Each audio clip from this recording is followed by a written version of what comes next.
Perguruan Universitas PTIP Jakarta ingin mewawancarai tokoh tafsir untuk memenuhi tugas mata kuliah tafsir kontemporer bersama narasumber kita yaitu Ustaz Lukman Rasmi. Pada kesempatan ini saya ingin melakukan wawancara terkait tugas kuliah yaitu tentang tafsir kontemporer dalam menjawab problematika remaja. Nah, wawancara ini bertujuan untuk memenuhi tugas mata kuliah tafsir kontemporer. Nah, semoga Abi berkenan menjawab pertanyaan yang saya berikan. Untuk pertanyaan yang pertama yaitu bagaimana tafsir kontemporer itu sendiri bisa memahami dan menjelaskan problematika pada remaja di zaman sekarang, contohnya seperti tawuran, pembunuhan. Bahwa seiring berjalannya masa, semuanya itu mengalami perubahan, termasuk dalam ilmu tafsir pun adanya tafsir kontemporer ini juga wujud daripada perubahan yang ada di masa ini. Bahkan semua sahabat pun akan mengalami metamorfosis yang sama, mengalami kemajuan. Contoh, misalkan di bidang ilmu fikih akan selalu ada bahsul masail tentang hukum-hukum yang sudah ditetapkan sebenarnya, tapi akan selalu diperdebatkan. Contoh misalkan zakat sampai hari ini pun masih selalu diperdebatkan. Adapun ilmu tentang Al-Quran, misalkan ilmu seni Al-Quran, membaca Al-Quran itu juga mengalami perkembangan, metamorfosis. Adalah di zaman sekarang dan di zaman dulu, termasuk di dalam tafsir kontemporer ini juga setidaknya dengan munculnya tafsir kontemporer ini menjawab tantangan-tantangan yang ada di dalam dunia kehidupan sekarang itu. Secara otomatis pola kehidupan dan alur kehidupan antara dulu dengan sekarang itu berbeda. Makanya adanya tafsir kontemporer ini adalah jawaban dari para pemikir, para mufasir yang dalam tanda kutip berani memberikan makna yang relevan dengan keadaan zaman, yang bisa menjawab perubahan-perubahan mulai peradaban, pola pikir dan sebagainya. Ini ada dalam tafsir kontemporer. Kedua yaitu kira-kira dengan pendekatan apa yang digunakan tafsir kontemporer itu untuk mengaitkan ayat Al-Quran dengan realita pada kehidupan anak-anak remaja? Itu namanya pendekatan hermeneutika. Pendekatan di mana mufasir itu berusaha menjembatani antara teks zaman dulu dengan realitas sekarang, yaitu antara teks dalam hal ini objek Al-Qurannya, artinya, dan dengan pembaca yang memang orang sekarang dengan pola kehidupan yang semodern sekarang. Contoh misalkan di dalam Al-Quran ketika Allah mempersiapkan atau menyuruh kaumnya untuk bersiap-siap dengan mungkin di bahasa Al-Quran juga yang artinya adalah pasukan berkuda. Mungkin pasukan berkuda itu berlaku ya di zaman dahulu.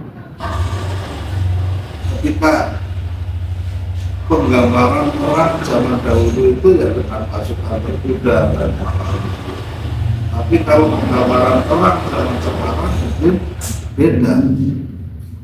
penggambaran perang di zaman sekarang mungkin dengan tentara, dengan TNI, ataupun bahkan mungkin di negara yang maju penggambaran perang pada saat ini itu ya bukan lagi berbicara tentang senjata, alat senjata, tapi bisa jadi hanya tinggal pencet tombol nuklir, yaitu negara sudah hancur.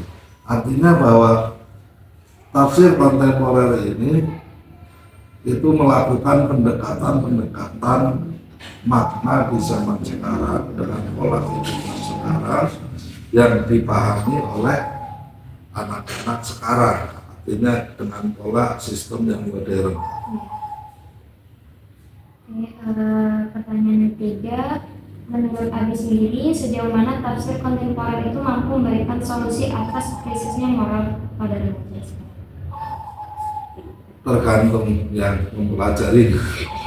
Artinya kalau memang masih banyak generasi-generasi yang mempelajari adanya Al-Quran, wabil khusus tafsir kontemporer ini, ya saya kira pengaruhnya cukup signifikan. Artinya terlebih memang Al-Quran ini sebagai kitab induknya umat Islam, sebagai pedoman umat Islam yang harus diyakini kebenarannya dan ditaati perintahnya, serta juga ditaati larangan-larangannya. Nah, ini supaya kalau generasi-generasi zaman sekarang mau mempelajari tentang tafsir kontemporer, saya rasa pasti ada perubahan sikap, perubahan mental, perubahan cara pikir, yang dimana Al-Quran sebagai pedoman hidup itu bisa dilaksanakan dengan cukup baik. Sekarang itu kan sudah Al-Maidah itu bagaimana ya? Al-Maidah ayat 32 menjelaskan tentang bagaimana keseimbangan hidup berpengaruh dengan adanya alam, karena di situ dijelaskan min ajali dalika katabna ala bani Israila annahu man qatala nafsan bi ghairi nafsin aw fasadin fil ardi fakana ma qatala nasa jami'a. Nah, artinya oleh karena itu kami menetapkan suatu kaum Bani Israel bahwa siapa yang membunuh seorang bukan karena orang yang dibunuh itu telah membunuh orang lain atau karena telah berbuat kerusakan di bumi, maka seakan-akan telah membunuh semua manusia. Artinya barang siapa yang berbuat kerusakan di bumi, merusak alam, itu seolah-olah dia itu merusak semua manusia. Jadi sama dengan ayat yang lain yang Allah sebutkan al fasad di bari wal bahri bima kasabat aydinas, bahwa kerusakan di darat dan di lautan itu semua ulah tangan manusia.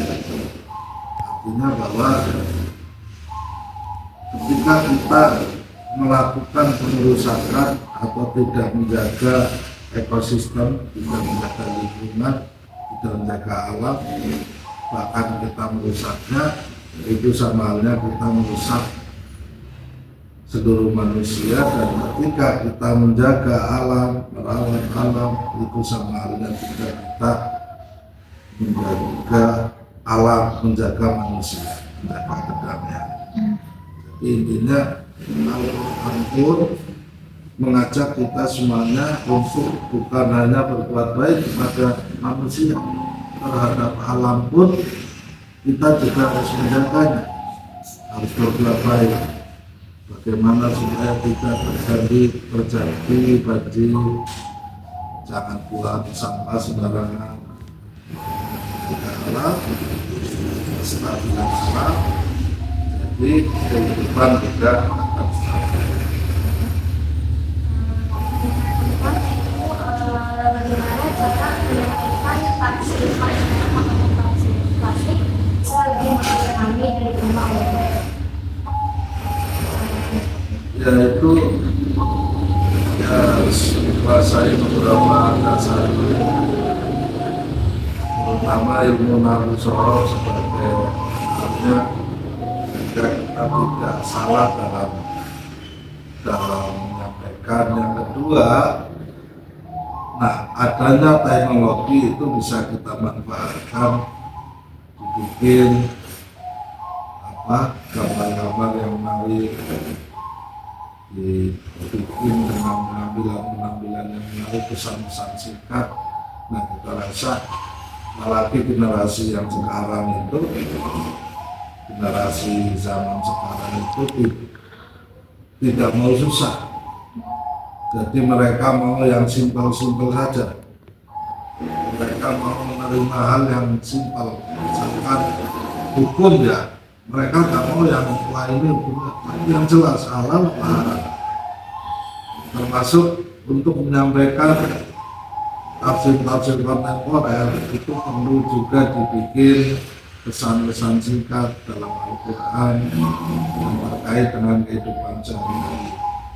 Jangan bayi asun, bila jangan kalian itu mudah putus asa dari kasih sayang Allah. Enggak, yang singkat-singkat saja, yang sekiranya mengena.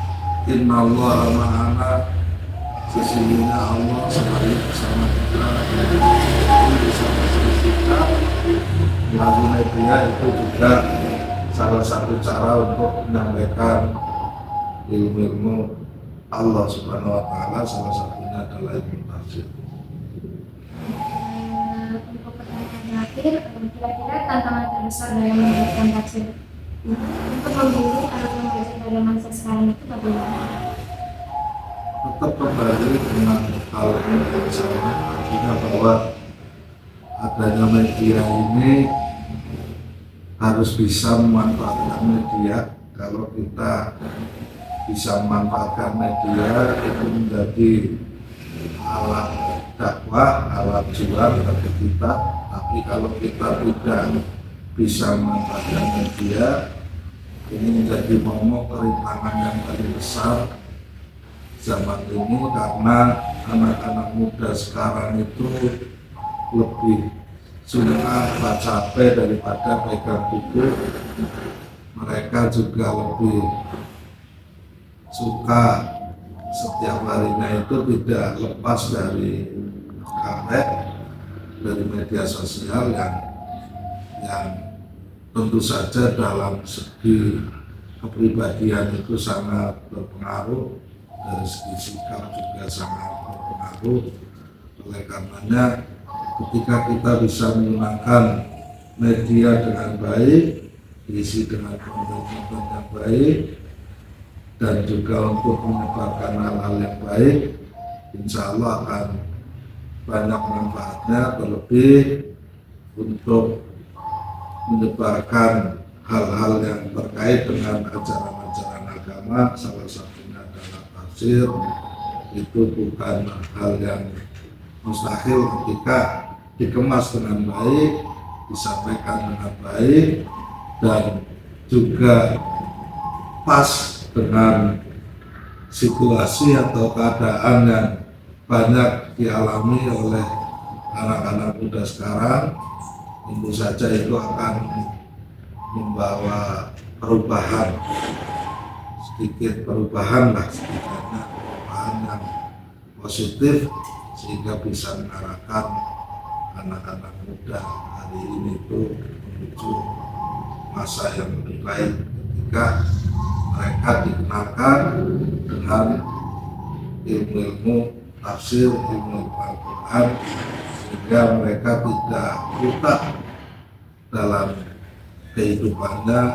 Al-Quran sebagai pedoman itu bisa kita dapatkan ketika kita rajin dalam mengolah ayat-ayat Al-Quran, diikuti dengan menarik, kemudian disebabkan, sehingga akan pasti akan mengaruh cukup banyak, akan mengaruh, dan insya Allah pengaruhnya juga pengaruh yang positif.